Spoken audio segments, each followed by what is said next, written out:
dans laquelle je vais vous expliquer un peu c'est quoi le stress test. Je suppose qu'il y a des gens qui travaillent déjà dans ce domaine et qui travaillent sur les stress tests et tout ce qui est lié au calcul des risques et sensibilités. Donc là, je vais vous faire une brève introduction là-dessus, vous parler du système financier et de la globalisation aujourd'hui, ainsi que les crises financières qui vont avec. Maintenant, il y aura un autre point sur la réglementation aujourd'hui qui fait que, on essaie à peu près de contrôler les risques que les banques peuvent courir et surtout la partie liée aux fonds propres que les banques sont capables d'engager en cas de crise majeure. Ensuite, je vais vous parler proprement dit maintenant dans les faits de façon un peu plus technique, dans le détail des scénarios de stress test. En quoi consistent les scénarios de stress test et ils portent sur quoi en fait? Donc, pour répondre aux questions de portent sur quoi, on a des facteurs de risque qui sont là. Les facteurs de risque et puis on a la mesure du résultat et des impacts que nous avons. Enfin, pour ceux qui connaissent un peu tout ce qui est lié au grec et au sensu, je vais vous faire un parallèle ou une petite introduction pour dire que les sensi peuvent s'expliquer, les stress tests peuvent être expliqués par les sensi aussi. Donc, il y a ce travail de consolidation qui est fait par les market risques en général dans les banques d'investissement pour se rassurer que les stress tests qu'ils ont ou les sensi qu'ils ont sont en ligne en fait. Donc, il y a ça et il y a une dernière partie, conclusion. Donc, du coup, comment est-ce que nous allons fonctionner? C'est que à chaque fois que vous aurez des questions, ça ne me dérange pas pendant la présentation qu'il y ait des questions à poser. Et à la fin aussi, si vous avez des questions, vous pouvez les poser. L'objectif est que chacun comprenne euh, euh, c'est quoi un stress test et comment est-ce qu'on peut le faire en fait. Donc, n'hésitez pas à m'interrompre si vous avez des questions ou des parties non comprises tout au long en fait. C'est bon pour tout le monde? Oui, OK, parfait. Donc, en introduction, le stress test, comme vous le voyez, tout est destiné à évaluer la capacité d'une institution financière. Quand on parle de capacité d'une institution financière, ce n'est pas la capacité de l'institution financière pendant son activité. C'est la capacité de l'institution financière pour faire face aux crises majeures qu'il peut y avoir, aux défauts de certains payeurs ou à défaut de certains produits financiers, en fait. Donc, comme on le dit, on veut voir la capacité réelle des institutions financières isolées dans un ensemble, c'est-à-dire pris tout seul d'abord. Et ensuite, on va au-delà avec tout ce qui est réglementation au niveau de la BCE. Il regarde de façon globale l'environnement macro. Quels sont les risques que le secteur bancaire européen peut être en cours ou pas le secteur bancaire aux États-Unis pour. C'est idem dans les autres domaines, que ce soit l'assurance ou autre. Donc, les stress tests, on les applique dans les banques d'investissement et on les applique aussi dans les assurances aussi. Mais là, moi, je vais vous parler principalement de ce qui se fait dans les banques d'investissement et ce sur quoi je travaille chaque jour. Donc, les stress tests peuvent être dus à plusieurs facteurs qui peuvent être économiques, comme je vous le disais, puisque nous sommes dans une activité, nous sommes dans un milieu où on est obligé de produire. Et il y a des prévisions par rapport aux différentes productions que nous projetons. Et il peut y avoir qu'il y ait un ralentissement économique qui fait qu'on n'arrive pas à être au rendez-vous. Donc, cela peut être vu ou, on appelle ça, où on peut faire beaucoup plus attention à tout ça avec les stress tests si nous avons vraiment fait de bonnes études de planification pour le futur. Donc, il peut y avoir des conflits géopolitiques, comme tel est le cas aujourd'hui en Ukraine. On a suivi la crise qu'il y a eu par rapport à une denrée qui est l'huile, par exemple. Avec le début de la crise en Ukraine, l'huile se faisait beaucoup plus rare et les prix ont flambé, ce qui suit la logique de l'offre et de la demande. Donc, réglementaire. Pour la partie réglementaire, il fallait faire pour les banques dissocier les différentes activités qu'ils font. Parce que comme vous le savez, il y a les banques de détail dans lesquelles nous avons chacun nos différents comptes bancaires et il y a la banque d'investissement. Donc, il ne faudrait pas mélanger ces deux activités et les compter au capital d'une banque, en fait. Parce qu'ils répondent à deux services différents. Donc, je vous expliquerai plus en détail par la suite ces différents points, surtout le point réglementaire, en fait. Parce qu'il y a des réglementations différentes entre le fait qu'on soit en Europe ou le fait qu'on soit aux États-Unis. Ensuite, le système financier et ses crises. Comme je vous l'ai dit, nous sommes dans un environnement global. Donc, il y a une certaine mondialisation de l'ensemble des activités financières. Aucune place financière ne fonctionne isolément ou dans un vase clos. Il y a une interaction entre toutes les places financières, ce qui fait le marché financier et c'est ce qui facilite les échanges aujourd'hui à travers le monde. Donc, la croissance de ces échanges ne suit plus aujourd'hui la production que nous avons ou ce que nous produisons, en tout cas en termes de biens.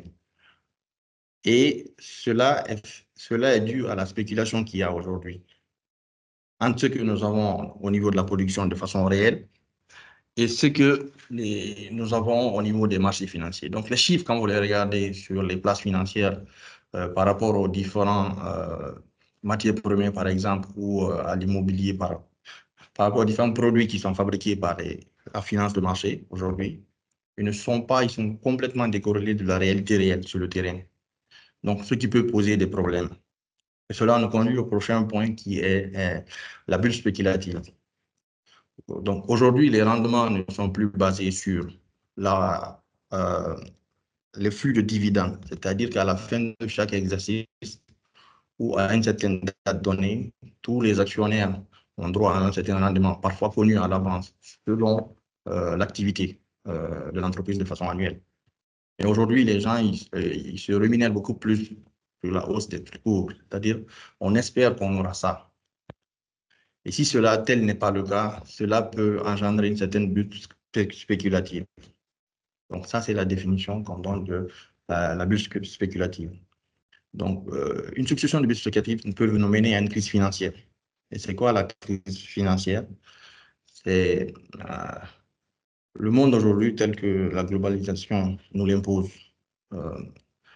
fait que nous sommes interdépendants. Dès que tu dépends de quelqu'un d'autre, tu développes une certaine fragilité, en fait. Et c'est ce qui fait que la crise financière montre d'abord la fragilité que nos systèmes financiers ont à résister. Et ensuite, il y a d'autres conséquences financières, puisque les crises financières débouchent, si elles ne sont pas maîtrisées, sur une crise économique. Qui parle de crise économique va aller plus loin en termes de conséquences, en fait. Que ce soit sur les matières premières, que ce soit sur les denrées rares. Donc, tout cela crée beaucoup plus de conséquences. D'où le fait qu'il faut vraiment contrôler au départ le système financier et savoir mesurer les risques dans le temps. Donc, les stress tests sont là pour répondre à cela. Et comme nous sommes dans un système interdépendant, les effets de la globalisation, aujourd'hui, quand une banque tombe en faillite ou une institution financière tombe en faillite, il peut y avoir cet effet de contagion. Et c'est ce qui crée le risque systémique. C'est-à-dire qu'une banque étant défaillante peut entraîner d'autres banques dans sa chute et faire en sorte que le système, en tout cas une bonne partie du système, soit en faillite. Donc, c'est la raison pour laquelle je parle de risque systémique à ce point-là, par rapport à cette présentation. Donc, retenez une chose, dans le système financier et toutes les crises qu'il y a la bulle spéculative qui est là, qui entraîne une crise financière qui peut aller jusqu'à un risque systémique. Et quand on parle de risque systémique, ça parle de l'ensemble. On parle d'une institution financière de façon isolée et maintenant on a tout un ensemble qui court des risques en fait.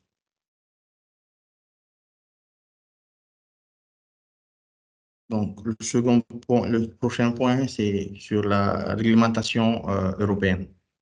Aujourd'hui, comme je vous l'ai dit, on a besoin de contrôler l'activité. D'où le fait qu'on a aujourd'hui, au niveau des lois, euh, c'est une sorte d'obligation pour les institutions financières d'obéir à la réglementation. Sauf que cela dépend de la zone géographique. En fonction de si tu es dans l'Union européenne, il y a BAL 1, BAL 2, BAL 3 et maintenant FRTB aussi. Je vous donnerai un peu l'historique de ces différentes réglementations. Et aux États-Unis, il y a le Dodd-Frank Act.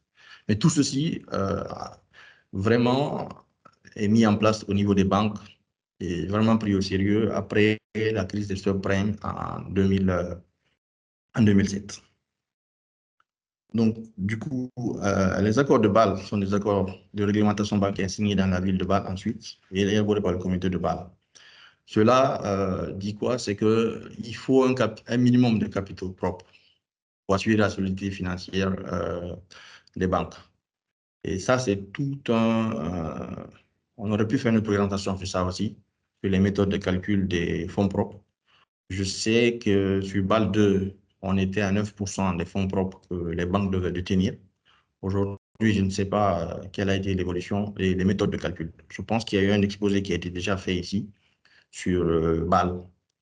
Donc, pour ceux qui souhaitent, ils peuvent aller lire ou regarder la vidéo qui est déjà existante.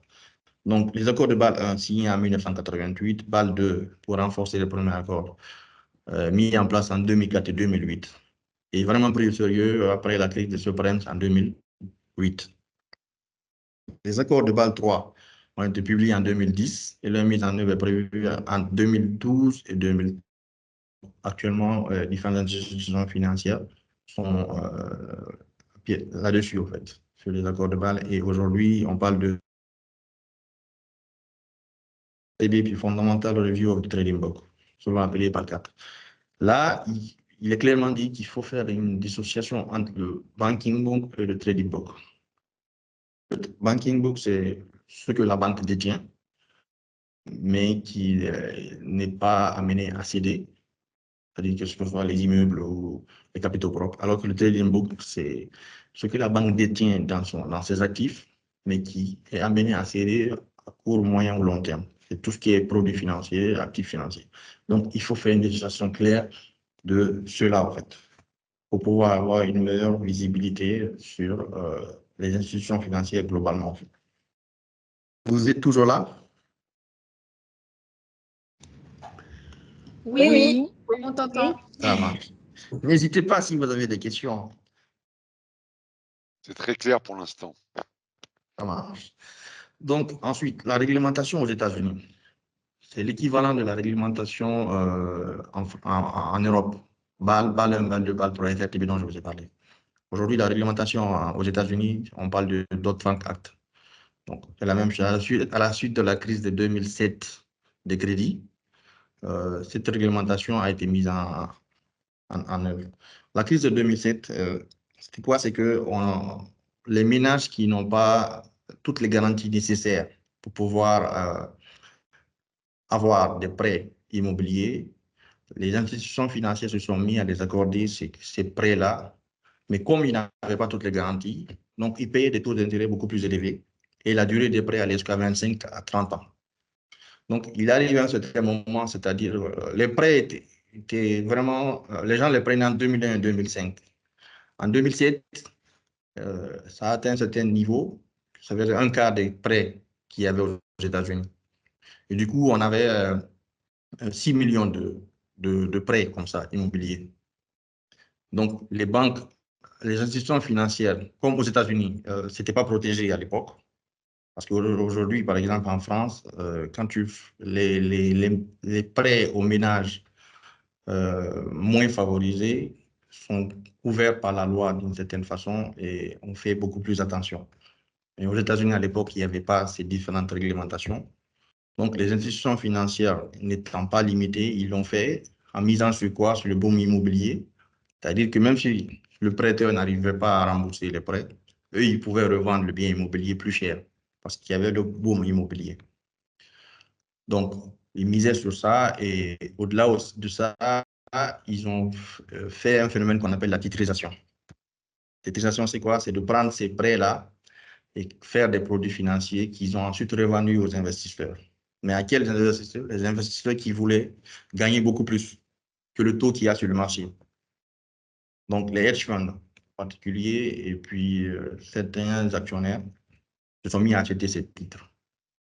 C'est ce qui a fait que il y a eu une recrudescence de ces titres-là sur le marché. Et ensuite, ils se sont mis à créer d'autres produits à base aussi de ces titres, ou en tout qui contiennent ces prêts douteux.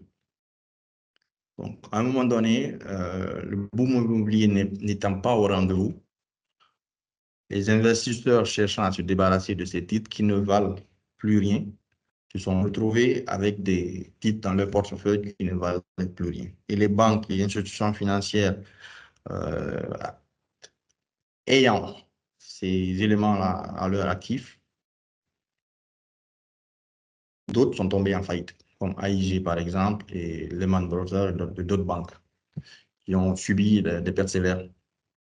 Il a fallu l'intervention de la Banque centrale américaine et d'autres banques en Europe aussi pour sauver, par exemple, certaines banques allemandes qui avaient ce titre-là. L'effet encore de la globalisation aujourd'hui, de la mondialisation. La crise financière qui commence aux États-Unis s'est étendue partout, partout, parce que les banques, les institutions financières partout dans le monde détenaient ces titres-là. Donc, il fallait trouver une solution à tout ça. Le financement, et il y a eu la crise de la liquidité parce que les banques, même ayant certains fonds propres, n'ayant plus confiance au marché, ne voulaient plus prêter leur argent. D'où la crise de 2007 à 2008. Et après ça, les États-Unis comme l'Europe, ayant pris toutes les leçons de cette crise-là, ils ont mis en place certaines lois. Donc, la loi en Europe, il y a eu l'évolution de BAL 1, BAL 2 qui existait déjà, et aujourd'hui, on est sur des FRTB. Et aux États-Unis, on est sur du Dodd-Frank Act depuis 2000. Tout ça pour prévenir le risque sismique, réguler beaucoup plus le marché des produits dérivés, surtout les OTC, les marchés de gré à gré. Parce qu'avant, il n'y avait pas beaucoup de règlements. Donc, une certaine amélioration de la transparence dans ce sens et le renforcement de la protection du consommateur et de l'actionnaire. En face de ces produits, les détenteurs, c'est les actionnaires et les consommateurs. Donc, les stress tests, maintenant, sont là. Pourquoi? Globalement, c'est de faire en sorte qu'on puisse déjà, reproduire au niveau du portefeuille de la banque, parce que la banque détient un certain nombre de portefeuilles différents, gérés par différents traders aussi, qui suivent les risques liés à ces différents portefeuilles, et aussi les stress tests. Pourquoi les stress tests? Parce que les stress tests reproduisent des scénarios qui se sont déjà passés. C'est-à-dire la crise de 1930, le crash boursier de 1945, la crise argentine, par exemple, en 2001, le Covid. Ces différents scénarios-là sont modélisés par des équipes de recherche en économétrie et les différentes équipes quant aussi que nous avons. Donc, tous les jours, on fait ces calculs-là, de stress test, pour se dire, aujourd'hui, s'il arrivait la même chose qu'en 1930, comment est-ce que la banque réagirait? Donc, il y a un scénario qui porte ce nom-là. Si on a encore le Covid aujourd'hui, comment est-ce que la banque pourra réagir à cela? Il y a un scénario qui porte ce nom-là qui est regardé aussi. Donc, et il y a de nouveaux scénarios qu'on met en place. Par exemple, il y a les scénarios sur les investissements verts, par exemple. Donc, il y a deux nouveaux scénarios aussi qu'on met en place. Mais tout ceci, ce sont des études qui sont menées et on voit à l'horizon 5, 10, 20 ans, qu'est-ce qui pourrait se passer, qu'est-ce qui pourrait advenir. Il y a des départements de recherche pour cela qui traduisent cela en des chiffres que je vais vous montrer un peu plus tard dans la présentation et et de nous, notre côté, nous sommes là pour faire en sorte que ces tests et ces essences-là aient les inputs des scénarios qu'il faut, on fasse le pricing comme il le faut, qu'on ait les résultats escomptés. Et quand je dis résultats, on parle de l'impact en fait. Donc, le stress test, c'est quoi? C'est de dire que je pars d'une situation présente où je me dis que je suis bien, à une situation où je dis que je suis moins bien, ou pire que je suis malade. Donc, pour cela, pour que ça marche, on parle de choc ou stress. C'est-à-dire, on change l'état dans lequel on est initialement pour atteindre un certain autre état dans lequel on suppose ne pas être bien, en fait. Mais pas que dans ce sens-là. On peut être super bien aussi, donc dans les deux. Mais pour cela, comme je vous l'ai dit, il faut des études vraiment pour qu'on ait des chocs et des stress sérieux. Il faut que ce soit sévère. Quand je dis sévère, cela ne veut pas dire qu'il soit ça ne dépasse, il faut que ça reflète la réalité en quelque sorte aussi, le maximum possible, puisque nous sommes dans des scénarios de prévision. Donc, il faut que ce soit plausible aussi. Donc, il y a ces différents critères-là et autant d'autres que je n'ai pas cités là, mais qui font que les études constituent une partie très importante de ces scénarios-là. Donc, les différents risques facteurs. Pour ceux qui font, qui ont fait de la finance de marché, qui travaillent avec les produits financiers, les différents facteurs de risque, ce sont les différents éléments qui rentrent dans le calcul du prix d'un instrument financier. Et quand tu prends les différents facteurs de risque, les plus courants, on a le spot, on a le taux, on a les dividendes, on a le repo. Mais ça va au-delà aussi. Ça va au-delà, il y a une large palette. Mais là, je vais juste prendre les principaux. Sinon, on peut citer et nous les utilisons. Mais là, comme c'est une présentation, une introduction, et puis vous expliquer un peu en détail comment le mécanisme fonctionne. Donc, comme je vous l'ai dit, on a pour un instrument financier, on a une quantité. Quand le trader fait un booking sur un instrument, en face, il met une certaine quantité. Après, il a une certaine quantité. La quantité, c'est la part minimum qu'il peut acheter ou vendre de ce produit-là. Le Forex, c'est la conversion en devise. Puisque nous sommes je dirais aujourd'hui, moi, j'évolue dans des banques en Europe. Donc, on fait toujours une conversion. Si l'instrument est en devise étrangère, l'impact, on veut le voir en euros. Mais on peut le demander de le faire en devise. Ça, c'est juste une question d'un coefficient, en fait. Donc, le Forex face à l'euro devise. Mais ce qui nous intéresse ici, c'est de voir l'impact que cela a. Qu'est-ce que cela veut dire? Entre mon état initial où j'estime être bien et l'état où je suis moins bien, quelles sont les conséquences sur moi, en fait, techniquement? C'est de ça qu'il s'agit. Donc, ici, l'impact, c'est quoi? Tu prends le prix sur lequel tu as une déformation. Et quand je dis une déformation ici, vous devez comprendre par là, c'est le spot, par exemple. Là, on parle du spot. Tu vas prendre le spot de l'instrument initial, le choc avec la déformation que tu souhaites, tu recalcules un prix en ayant déjà ton prix initial. Donc, cette différence, la fois la quantité, fois la quantité, fois le forex, te donne l'impact de ton scénario de stress là. Je ne sais pas si vous suivez ou vous comprenez réellement. C'est bon pour vous, c'est clair? Oui. Si ce n'est Oui. pas clair, n'hésitez pas à le dire, hein. Pour nous, c'est très clair, mais peut-être que... Pour moi, non, franchement, moi, je suis totalement perdue. Voilà, je suis honnête et je suis OK. totalement perdue. Je suis désolée. Oh, oui, oui, je vais... Mohamed, Margaret, tu es perdu sur quoi? On a En abordé fait, pas mal. ouais, non, mais c'est voilà, on peut pas retourner sur tout, mais je vais revoir la formation après. Je vais la regarder après. D'accord. Je Les autres... continue à suivre. Ouais. Ok, ok. Les autres, vous avez compris ou pas?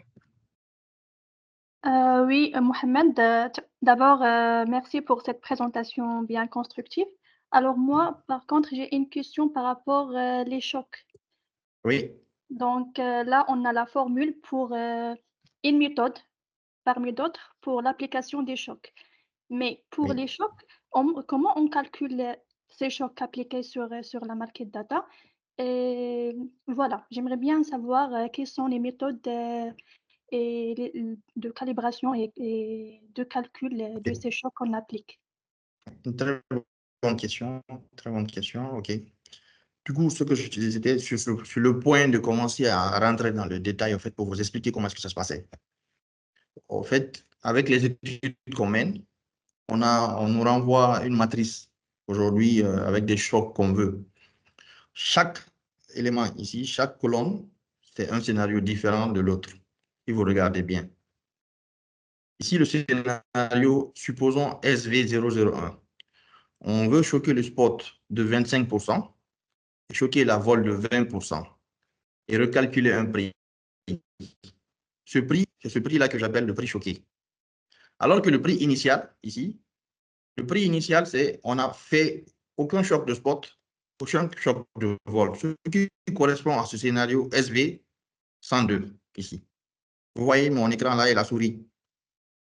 Donc, le scénario SV 102, c'est le scénario initial dans lequel le prix, ça c'est le prix normal de l'instrument aujourd'hui si tu vas regarder sur le marché. C'est son prix SV 102. Et nous, dans le choc de spot que nous voulons faire, pour voir quel est l'impact de la déformation du spot.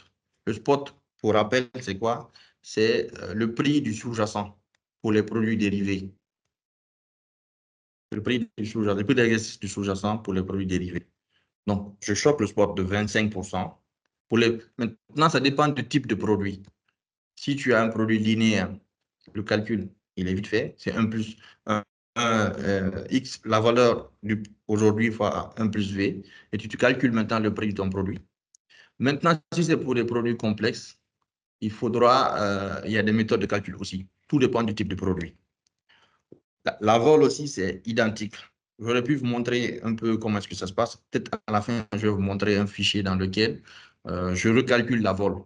Mais c'est beaucoup plus complexe puisqu'il faut avoir la nappe de vol et faire un choc par strike et puis choquer la vol ATM, recalculer dans les logiciels. Pour rappel, je travaille avec le logiciel Sophis.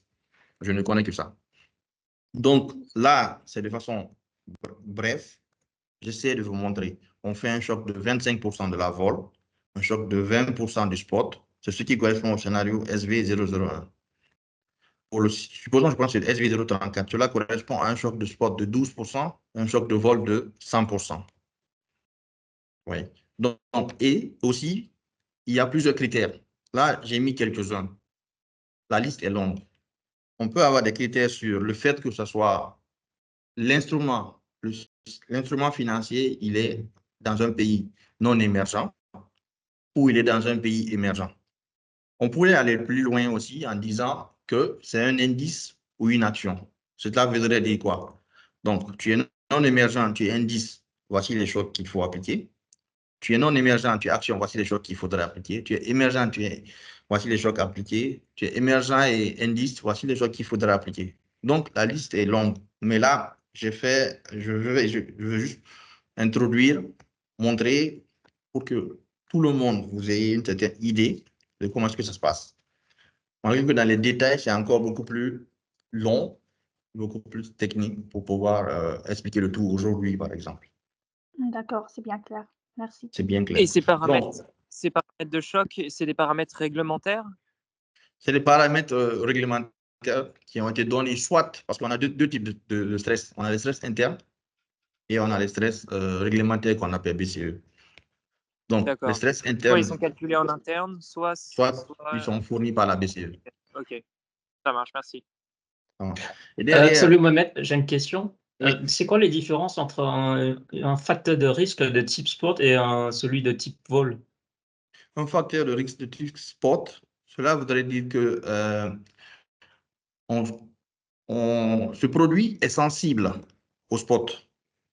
C'est-à-dire que quand tu modifies le spot de 25%, si le prix était de 10, le prix pourra passer à 12,50 à peu près. Donc, le fait d'avoir modifié ce spot-là et que le prix de l'instrument est varié, on dit que c'est un facteur de risque. Maintenant, tu peux modifier pour un instrument donné le spot et que le prix ne change pas. Donc, le spot ne fait pas partie du facteur de risque de cet instrument-là. Tu vois. Donc, le facteur de risque, en gros, ce que vous devez retenir, c'est la sensibilité d'un produit. C'est-à-dire que le produit est sensible à quoi? Soit il est sensible au spot, soit à la vol. Ça dépend du type de produit aussi. Oui, mais c'est quoi les différences entre spot et vol? Non, le spot, c'est le prix d'exercice du sous-jacent. La vol, c'est la moyenne des variations que c'est la volatilité. C'est la moyenne des variations que l'instrument a, au fait. La moyenne des prix. Donc, c'est bon, c'est clair pour toi? Oui, c'est clair, oui, merci. J'ai une question, Mohamed. Je ne sais pas si tu vas aborder ça, hein, donc je la pose dès maintenant. Déjà, c'est très intéressant. Tout d'abord, hein, on aura l'occasion de le dire à la fin du speed learning, mais en tout cas, c'est extrêmement intéressant. Tu présentes une matrice qui peut prendre une ampleur quand même assez considérable, hein. Là, c'est 2 dimensions avec la vol et le spot. Je pense qu'on pourra rajouter plein d'autres facteurs. Oui. On pourrait rajouter également plein de spots parce qu'il n'y a pas qu'une seule action dans le portefeuille du client. Mais qu'est-ce que vous faites de tout ça? Parce qu'il y a énormément de données à agréger. C'est ce que je retiens de ce début de speed learning. Ouais, il y a énormément de données agrégées. Bon, nous, aujourd'hui, le système, en tout cas risque, on fournit toutes ces données déjà de façon daily, c'est-à-dire tous les jours, mais on peut nous demander de façon spontanée, c'est-à-dire sur une date donnée, de faire un exercice, en fait, comme les exercices réglementaires. Donc, nous, on se charge du paramétrage, du calibrage, de faire tous les calculs qu'il y a à faire. Après, moi, je me charge que book par book, on est vraiment bon. Parce que les chocs là qui sont donnés, il faut faire des vérifications aussi. Et à la fin, on remonte tout ça à market risk pour une validation. Et là-bas commence maintenant le vrai travail entre nous et market risk, de ma position en tant que business analyst. Market risk, ils vont regarder, ils vont voir, par exemple, sur cet instrument-là, je ne suis pas d'accord avec l'impact en stress test que j'ai ou en sensi que j'ai. Donc, la question va m'être posée à moi en tant que business analyst. Maintenant, moi, je vais rentrer dans le détail. Je vais reproduire l'impact là, me rassurer que le market risk, il ne s'est pas trompé déjà sur les chiffres qu'il me donne, qu'il devrait avoir. Donc là, je peux être amené à consulter les quants quand il s'agit des problèmes de modèle, D'accord. etc. Alors, ma question, Mohamed, c'était plutôt, imaginons par exemple, tu as un portefeuille qui est constitué de Peugeot, de Renault, de L'Oréal, Oui. de Vinci, etc., avec parfois une interdépendance entre ces différentes actions, d'accord? Type Peugeot dépend un peu de Renault et Renault de Peugeot. Qu'est-ce que vous faites? Est-ce que vous calculez, vous stressez Peugeot, vous stressez Renault, vous calculez stressez l'ensemble? Comment ça marche? Là, dans ce cas-là, on a une action de données.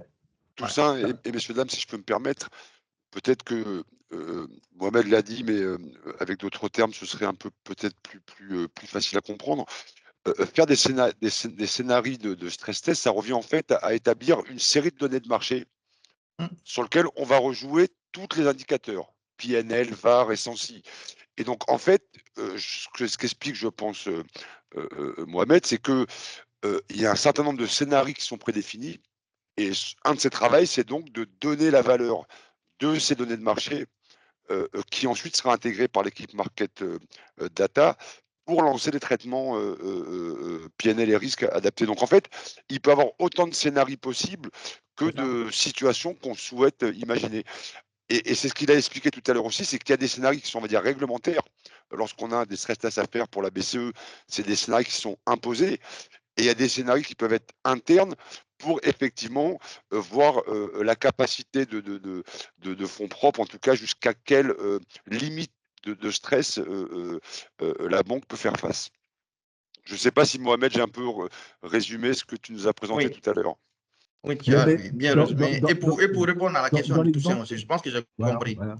Quand tu prends le portefeuille, il y a différentes méthodes au fait. Quand tu prends un portefeuille de base, il est dit dans les fichiers de configuration de pricing, tous les psychogrammes, tous les instruments qui sont là vont être choqués. Maintenant, le cas où tu as Peugeot Renault, ce sont des actions. C'est simple, on va les choquer selon ce qui. On va les stresser selon ce qui a été défini. Maintenant, tu peux tomber sur un indice.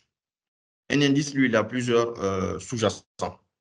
Donc, pour ces indices-là, il y a 2 méthodes de calcul, par exemple. Soit on fait le stress sur la valeur de l'indice, ou on fait le stress sur les sous-jacents de l'indice et on recalcule le prix de l'indice. Donc, ces différentes méthodes-là aussi, c'est à discuter par book, par folio, selon le booking qui a été fait. Je ne sais pas si j'ai répondu à ta question par rapport au book. Oui. Et après, maintenant, Market Risk, eux, quand ils me renvoient des fichiers pour me poser des questions, ils le font par book. Parce qu'ils font une consolidation de tous les, comment on appelle ça, de tous les impacts qu'ils ont. Et dit que sur ce book-là, on a tel impact. Avec plus ou moins 10%, ils disent on ne valide pas. Donc, il faut que moi, j'arrive à corriger ça et qu'on soit en bas de cela, par exemple. C'est-à-dire qu'ils vont me donner des CB, je veux voir qu'est-ce qui n'a pas marché. dans notre chaîne à nous. Soit c'est dans notre chaîne à nous, soit c'est dans la méthode de calcul, puisque les formules pour faire ces stress-là aussi sont dans des fichiers de config, au fait, pour ces pricing-là. D'accord. Donc, le cas le plus simple, c'est le cas du spot et de la vol. Donc, j'ai pris un exemple que j'ai rajouté Ok, c'est clair. pour illustrer cela, en fait. Pour illustrer cela. Bonjour Mohamed, j'ai une petite question par rapport au slide précédent.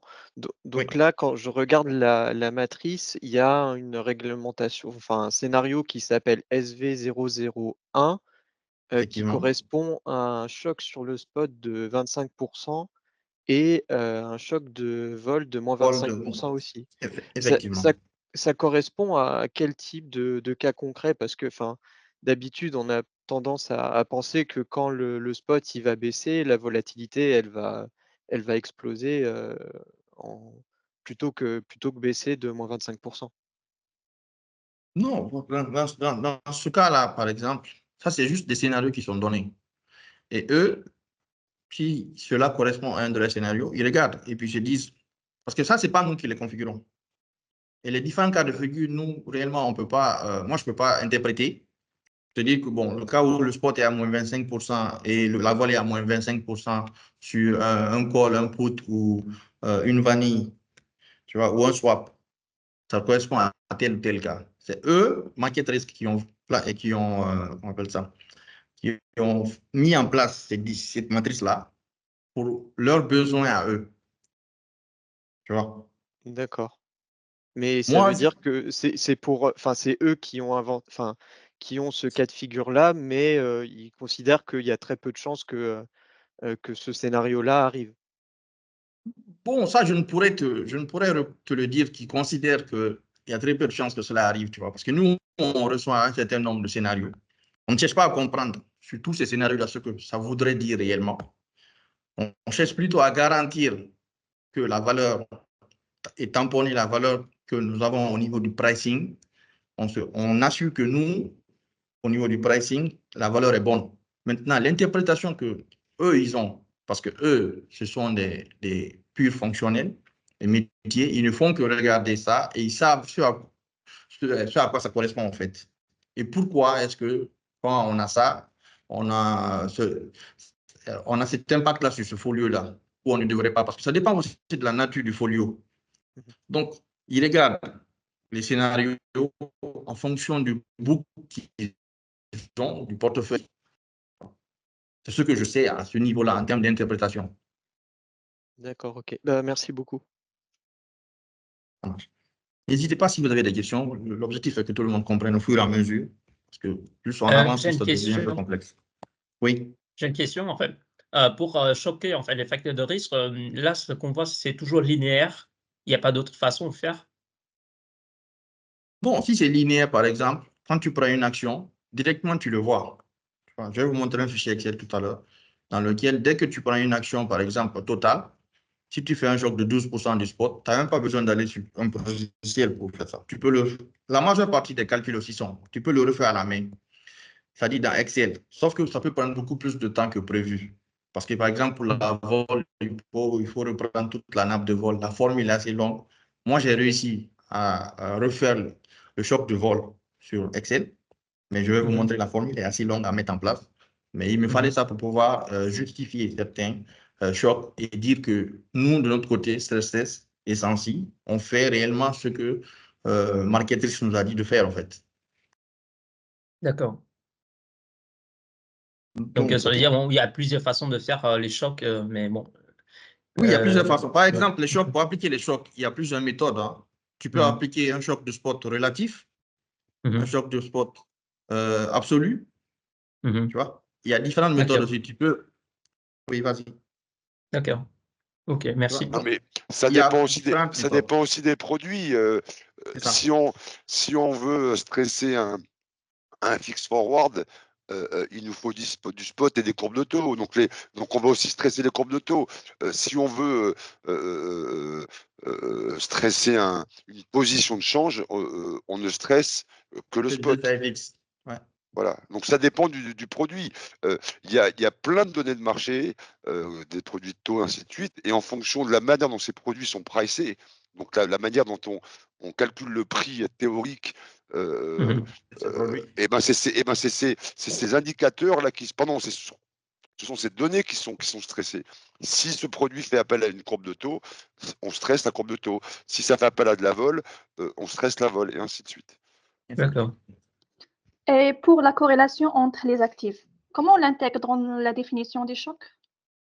Bon, pour la querelle, comme il y a plusieurs axes dessus, parce que pour la querelle, c'est la querelle entre action et indice, et puis il y a différents axes, emerging, non-emerging. C'est l'un des axes que je n'ai pas rajouté dans la présentation, parce que je me suis dit, on partait sur un truc pour une première fois, une introduction, et puis essayer de faire comprendre à tout le monde.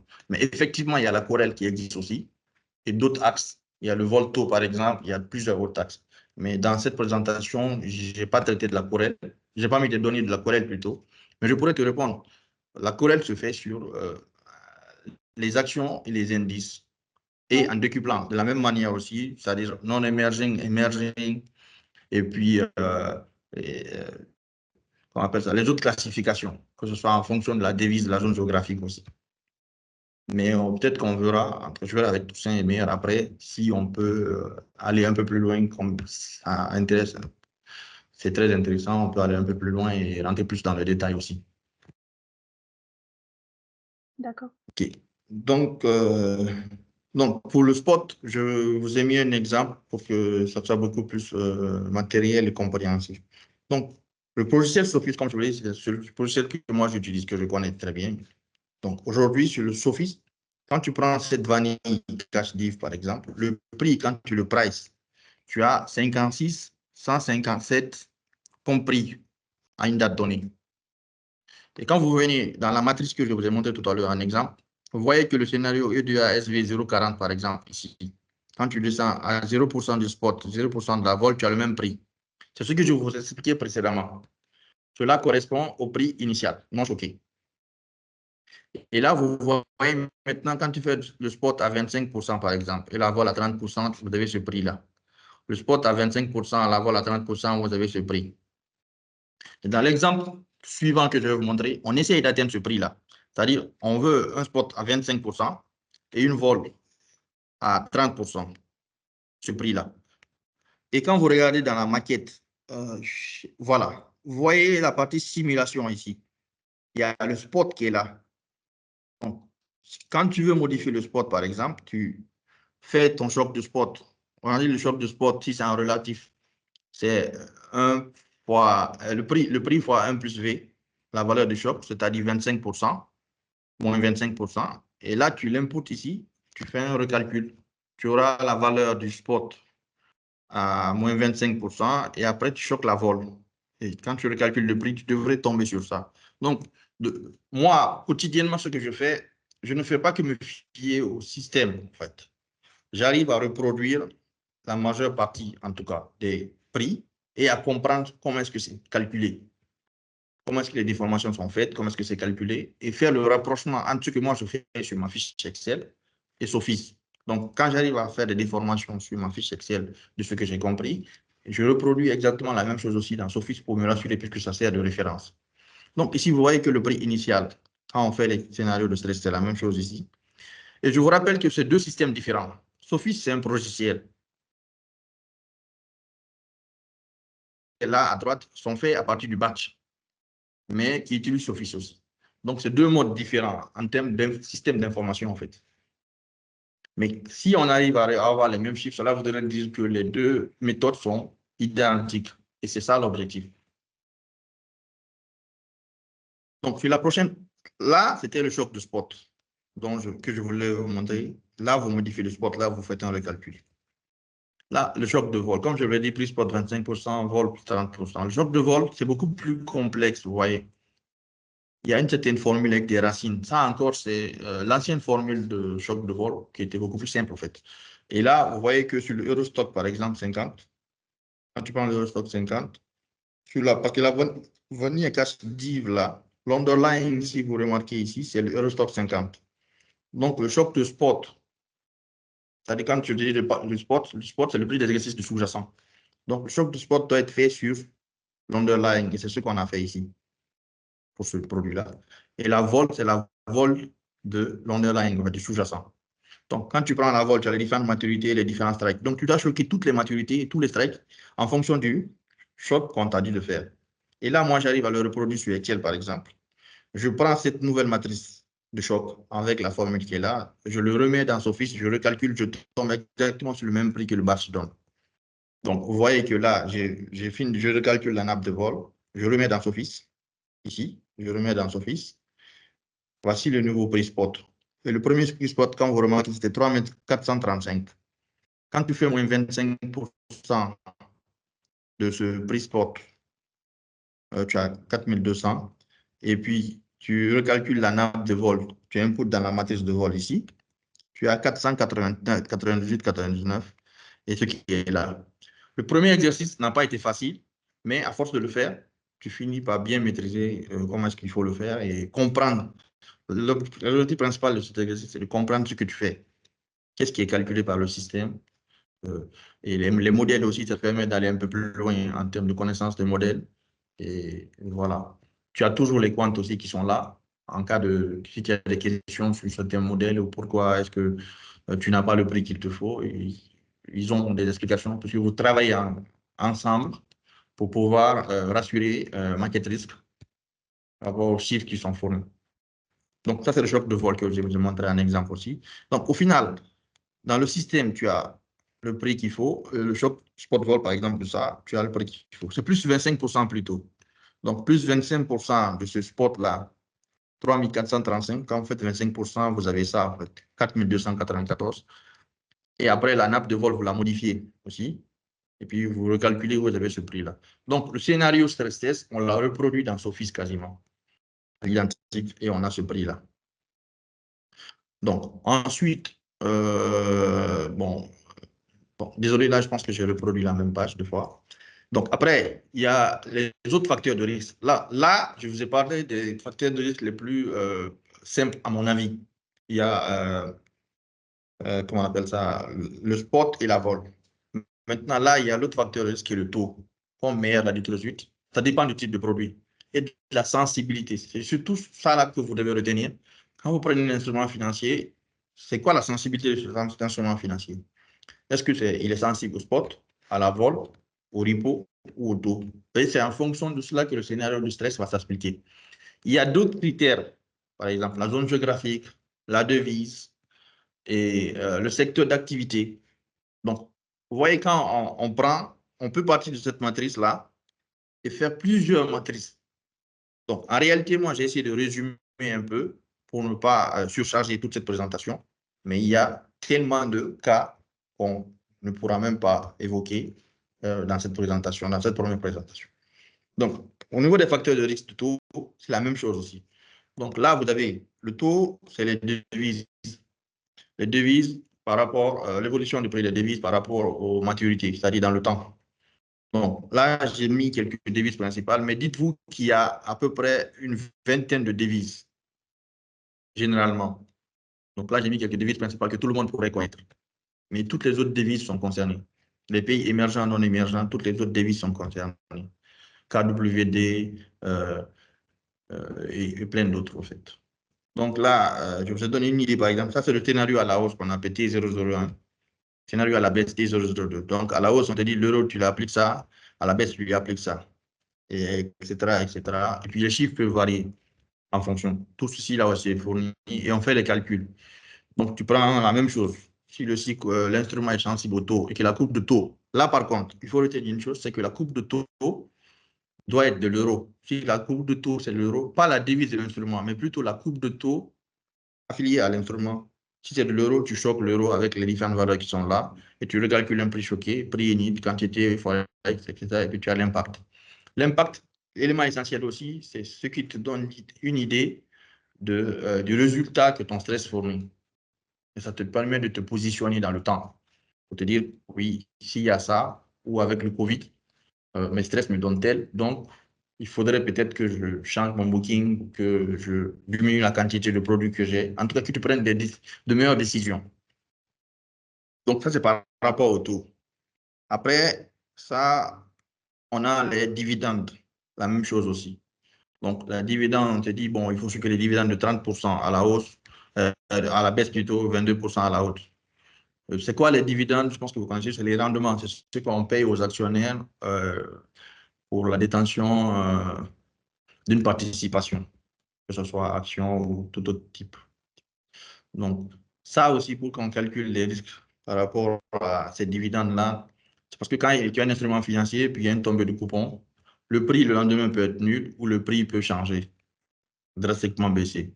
Donc, pour prévenir tout ça aussi, il faut faire des calculs de stress pour être mieux placé. Parce que si tu as prévu de vendre un produit, par exemple, le lendemain de la tombée du coupon, la valeur du produit a baissé, donc tes attentes ne seront pas au rendez-vous. Bien vrai que tu as gagné une tombée de coupon hier, mais tes estimations ne sont pas là. Et ce que j'ai dit au début, c'est qu'aujourd'hui, nous sommes dans un monde où, au niveau de la finance, on travaille sur l'espérance de gain futur. On ne travaille pas sur la réalité productive, en fait. On travaille plutôt sur l'espérance de gain futur. Donc, il faudrait faire attention à tous ces axes de risque-là. Encore une fois, j'ai pris les axes de risque, les principaux axes de risque. Mais vous voyez, quand on parle de la vol, on peut parler de vol taux, on peut parler du FX taux, c'est-à-dire du Forex taux. Là, je n'ai pas encore parlé du Forex aussi. Donc, ensuite, il y a le repo. C'est quoi le repo? Le repo, c'est on appelle ça, c'est le taux de financement, de refinancement au niveau des différents produits financiers. Cela veut dire quoi? Que tu prends une action d'une société, par exemple, qui a besoin pour son bilan ou pour son compte de résultat de ne plus détenir ces actions-là et d'avoir un peu plus de liquidité. Donc, mais il sait que dans 2 ou 3 jours, il en aura besoin pour se repositionner. Donc, il est capable de faire un produit repo, c'est-à-dire vendre cet instrument-là, on dit en tout cas le mettre en pension. Et puis, dans la clause du contrat, dire que dans 2 ou 3 jours, il le reprend. Donc, ils vont le vendre comme si on vendait une action de façon normale. Mais après, il va le racheter encore, moyennant, bien sûr, une certaine, des frais, en fait. Donc, c'est ça le repo en soi.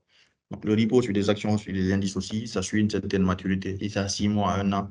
Et à tout ça, on associe une certaine valeur et on calcule des scénarios, à la hausse ou à la baisse. Maintenant, là, c'est le scénario cross. Mais je vous ai fait un résultat de scénario cross, c'est le scénario croisé. Qu'est-ce que cela voudrait dire? C'est-à-dire que si tu prends tous ces scénarios de façon individuelle, c'est-à-dire le spot, la vol, le taux, tu devrais pouvoir. Le scénario croisé, c'est le scénario global. C'est-à-dire que tu as un seul scénario qui choque tous ces différents éléments. Et l'objectif, c'est de faire en sorte que la somme de tes impacts de façon individuelle par facteur de risque, c'est-à-dire spot, vol, repo et dividende, soit égale à celui que tu as dans le scénario croisé. C'est ça la définition d'un scénario croisé. Donc là, dans le scénario croisé, par exemple, non-emerging, pour suivre les différents exemples qu'on a déjà évoqués. Donc tu as le spot, la vol, div, le taux, le repo et tout le reste.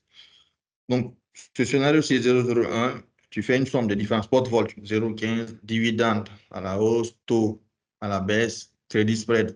Je ne l'ai pas aussi ajouté, c'est le crédit. Donc ça aussi, c'est un facteur de risque.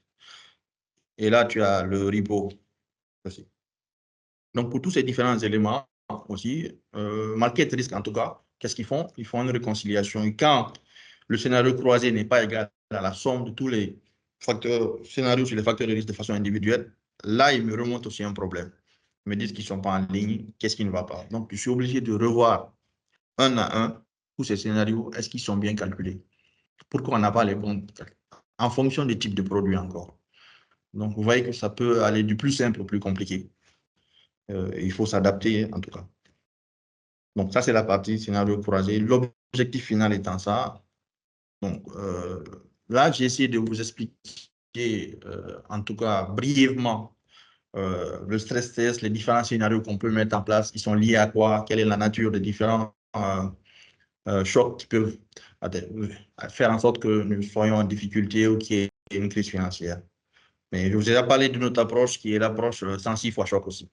Donc, pour ceux qui sont dans le meeting, dans cette présentation et qui connaissent c'est quoi les 106, les 106 en gros, c'est les Grecs en fait.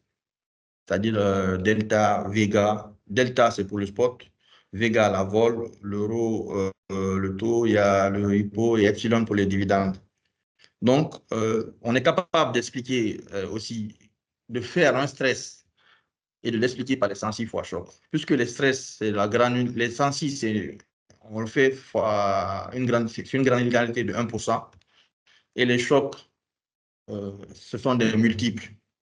Et vous voyez bien que dans les stress tests, il y a 12%, 13%. Donc, quand tu prends une 106, il y a 1%, tu multiplies par un multiple, c'est-à-dire 12%, normalement, tu devrais être aligné à peu près.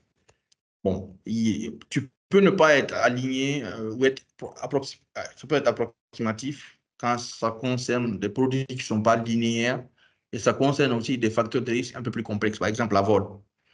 Ouais. Parce que pour la sensi, pour calculer une sensi sur la vol, il y a une certaine méthode de calcul qu'il faut faire. Et quand il s'agit des stress aussi, il y a une certaine méthode de calcul qui peut faire que parfois, ils peuvent ne pas être alignés en termes d'impact global, mais vraiment, c'est parfois de 100 euros, 1000 euros. Mais ça, c'est en tenant compte aussi de fois la quantité, fois la quantité. Mais quand tu prends de façon unitaire, les différences sont très minimes.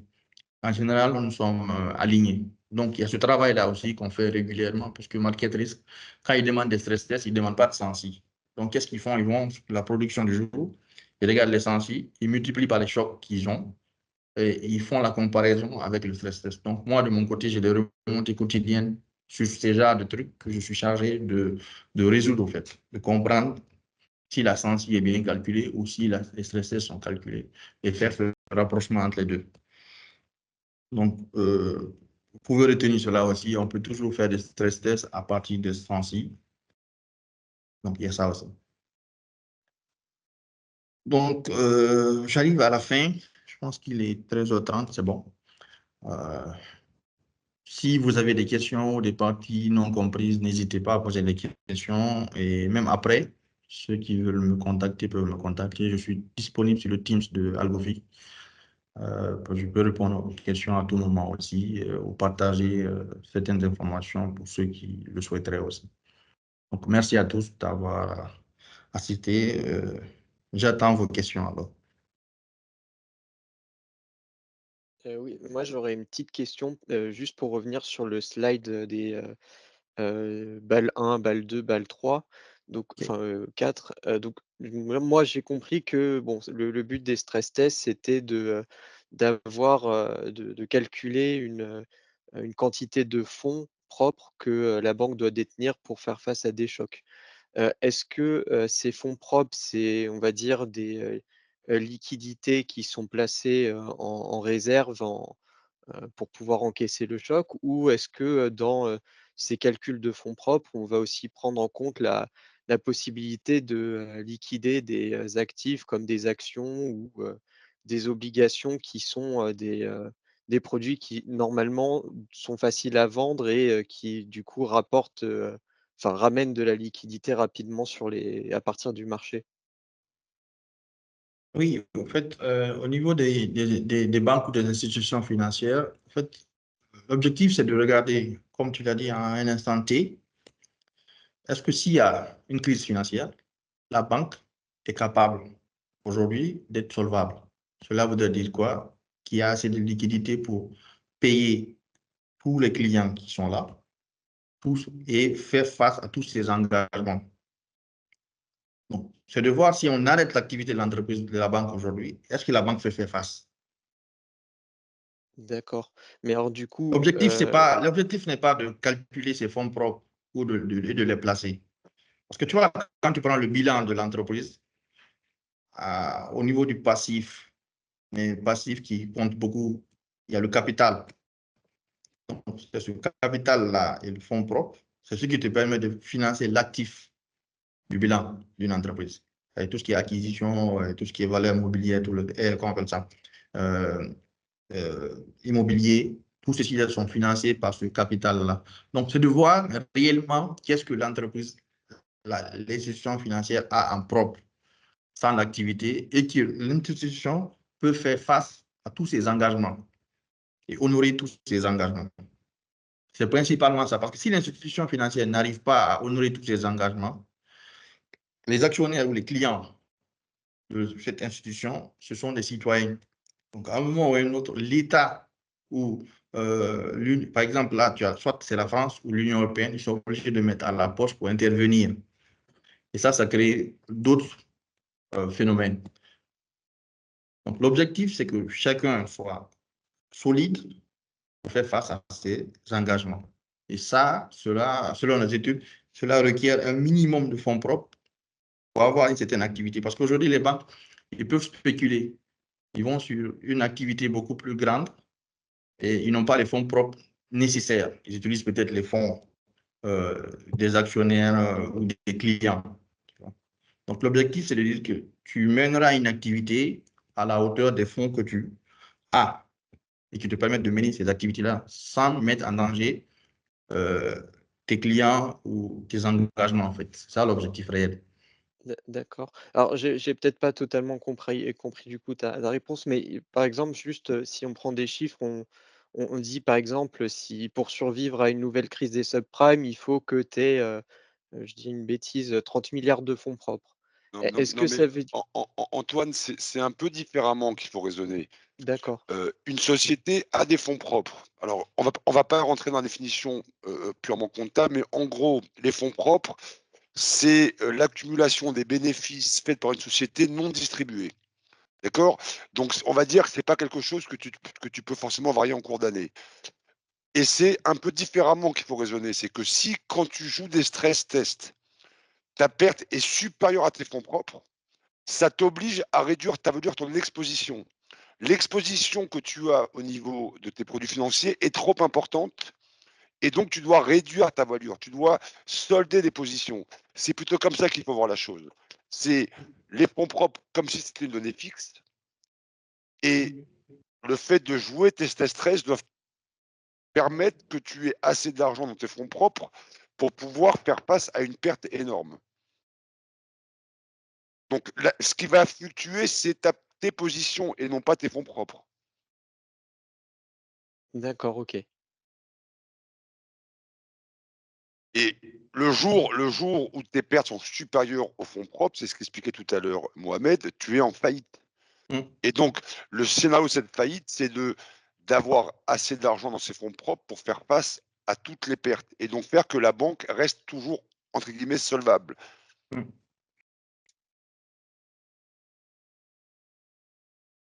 D'accord. Mais alors du coup, les fonds propres, c'est uniquement de l'argent qui est, on va dire, en trésorerie ou il y a Alors, d'autres sources? ça peut être placé dans des actifs, etc., mais des choses qui sont, entre guillemets, pas risquées, quoi. D'accord. Bon, même si ça reste sur le sujet de stress test, on sort un petit peu du cadre direct des stress tests. Est-ce que vous avez d'autres questions sur le sujet?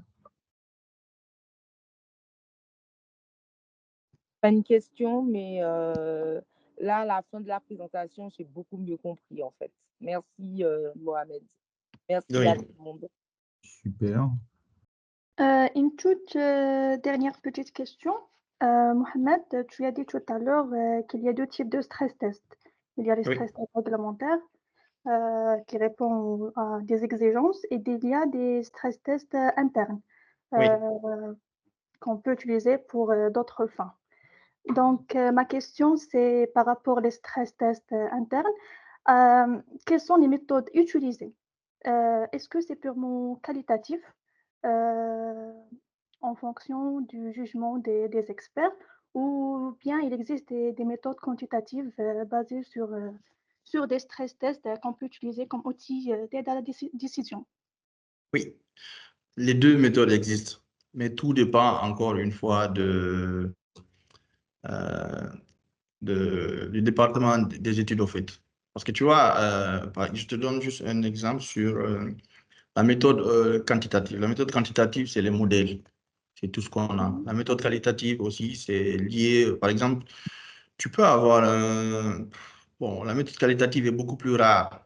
Parce que tu vois, la méthode qualitative, tu peux faire l'étude du profil d'un client, par exemple, pour voir comment est-ce qu'il va réagir à telle ou telle proposition, comment est-ce qu'il va pouvoir payer ou rembourser les différents prêts qu'il a auprès de toi. Donc, tu vois, généralement, en tout cas, ce que j'ai rencontré jusqu'à aujourd'hui, c'est plus la méthode quantitative que l'on utilise pour faire les stress tests, en fait. Et est-ce que ces stress tests internes ou ces modèles doivent être obligatoirement validés par les autorités concernées? Non, les stress sont appliqués à des modèles existants. En fait, les autorités ne nous communiquent pas de modèles. Les différents modèles sont déjà là. On les utilise chaque jour, au quotidien. Donc, le stress, c'est quoi? C'est de dire qu'avec les modèles que nous avons aujourd'hui, si la situation s'est détériorée, où en serons-nous en fait? Donc, on n'a pas besoin de nouveaux modèles. Mais pour cela, on a juste besoin de changer les paramètres d'entrée, c'est-à-dire les inputs. Et les différents inputs que nous devons changer, paramétrer, calibrer, c'est ce que je vous ai dit. Pour retenir, ce sont les facteurs de risque, les risk factors. Justement parce que c'est utilisé pour des raisons internes, pour les différentes raisons, pour gérer la gestion, les risques qui concernent les types d'actifs gérés. C'est ça. D'accord, j'ai bien compris. Merci beaucoup pour cette présentation. De rien. Merci Mohamed. Moi, je me vois l'obligation de peut-être d'arrêter les questions parce qu'il se fait 13h43. Hein. Je pense que chacun doit déjeuner. Voilà, exactement. Donc, désolé. En tout cas, merci Mohamed pour la qualité de ce speed learning. C'était très clair et le sujet, on est ravis de voir qu'il passionne autant de collaborateurs. On le voit par le nombre de présents, puis également par toutes les questions qui ont été posées. Je crois, Mohamed, qu'il va falloir faire une deuxième session sur d'autres sujets, en tout cas sur le stress test, mais sur d'autres, peut-être à approfondir. Voilà, exactement. Donc, merci à toi, Mohamed. Merci pour cette qualité. De rien. Merci à tous d'avoir participé et à une prochaine fois. À une prochaine, Merci Mohamed. beaucoup, Mohamed. Merci beaucoup. Bonne journée à vous tous. Merci.